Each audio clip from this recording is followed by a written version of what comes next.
గురుభ్యో నమః. ఈరోజు మనం వంటగది కొన్ని వాస్తవ టిప్స్ చూద్దామండి. వంటగదిలో చేసిన చిన్న చిన్న తప్పులు కూడా జీవితంలో పెద్ద పెద్ద వాస్తవశాలను కలిగిస్తాయి. దేవి అన్నపూర్ణ కృప పొందడానికి, ఇంటిలో సుఖశాంతిని కాపాడుకోవడానికి ఈ వాస్తు నియమాలను పాటించడం చాలా అవసరం. వాస్తుశాస్త్ర ప్రకారం ఇంటి వంటగది కేవలం ఆహారం వండే ప్రదేశమే కాదు, ఇది ఇంటి సంపద, ఆరోగ్యము, సకారాత్మక శక్తి కేంద్రంగా పరిగణించబడుతుంది. శరీరంలో కడుపుకు ప్రత్యేక స్థానం ఉంది. అట్లా ఇంట్లో వంటగదికి కూడా ముఖ్యమైన స్థానం ఉంటుంది. వంటగదిలో ఉంచిన వస్తువుల దిశ మరియు స్థితి మన జీవితంపై నేరుగా ప్రభావం చూపబడతాయి.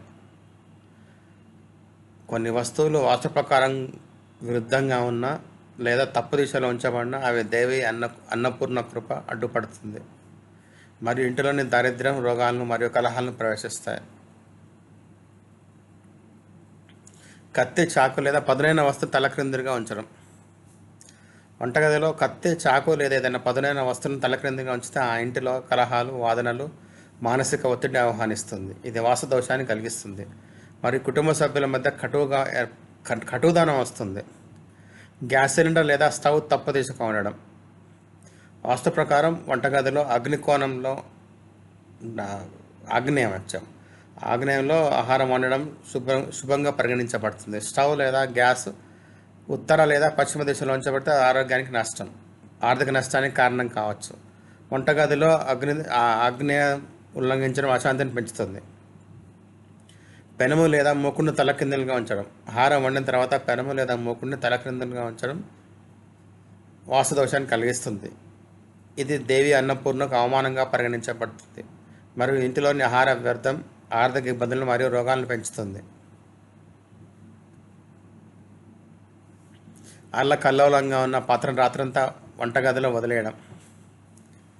వాస్తుశాస్త్ర ప్రకారం రాత్రి సమయంలో వంటగదిలో అల్లకల్లోలంగా పాత్ర వదిలేయడం వల్ల చాలా అశుభంగా పరిగణించబడుతుంది. ఇది ఇంటిలో లక్ష్మీదేవి నివాసాన్ని అడ్డుకుంటుంది మరియు నకారాత్మక శక్తులను సక్రియం చేస్తుంది. రాత్రిపూట వంటగది శుభ్రంగా మరియు ప్రశాంతంగా ఉంచడం అవసరం. నీరు కారడం. వంటగదిలో నల్ల ట్యాప్ నుండి నిరంతరం నీరు కారడం అంటే అది డబ్బు నష్టము మరియు ఆరోగ్యానికి నష్టమని సంకేతంగా పరిగణించబడుతుంది. నీటి ప్రవాహం జీవశక్తికి ప్రతీక.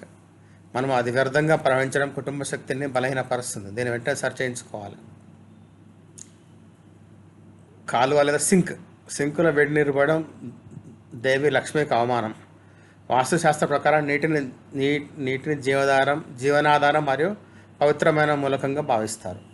వేడి నీటిని కాలువలో పోయడం అంటే భూదేవత మరియు జలదేవతలన్నింటినీ అవమానించినట్టే. ఇది అపవిత్ర చర్యగా పరిగణించబడుతుంది. ఇది లక్ష్మీదేవిని కోపిస్తుంది మరియు ఇంటిలో దరిద్రాన్ని తెస్తుంది. వంటగది అపవిత్రమవుతుంది. ఇప్పుడు వంటగది అనేది అన్నపూర్ణ నివసించే ప్రదేశం. వేడి నీటిని కాలువలు అంటే సింక్లో పోయడం వంటగది శక్తిని వికృతం చేస్తుంది. ఇది నెగిటివ్ శక్తుల ప్రభావాన్ని పెంచుతుంది మరియు ఇంటి సభ్యుల ఆరోగ్యం మరియు సంపదను ప్రభావితం చేస్తుంది. ఇంటిలో కలహాలు మరియు అశాంతికి కారణమవుతుంది.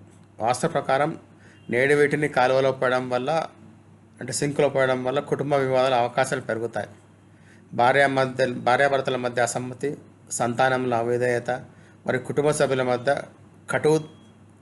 తలెత్తవచ్చు. లక్ష్మీదేవి స్థిరంగా ఉండదు. పవిత్రత మరియు నకారాత్మక శక్తి లేని ప్రదేశంలో, సకారాత్మక శక్తి లేని ప్రదేశంలో లక్ష్మీదేవి నివసించదని చెప్పబడుతుంది. కాలువలో వేడి నీరు పోయడం ఇంటి వాతావరణం కలుషితం చేస్తుంది. ఇది లక్ష్మీదేవిని కోపింపజేసి ఆ ప్రదేశాన్ని విడిచిపెట్టేలా చేస్తుంది. ఆధ్యాత్మిక దృష్టితో దోషపూరితమైన చర్య. మతపరమైన దృష్టిలో ప్రతి చర్యకు ఫలితం ఉంటుంది.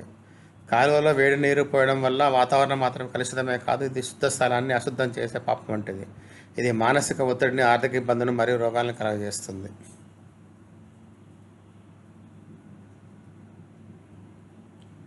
ధన్యవాదాలు.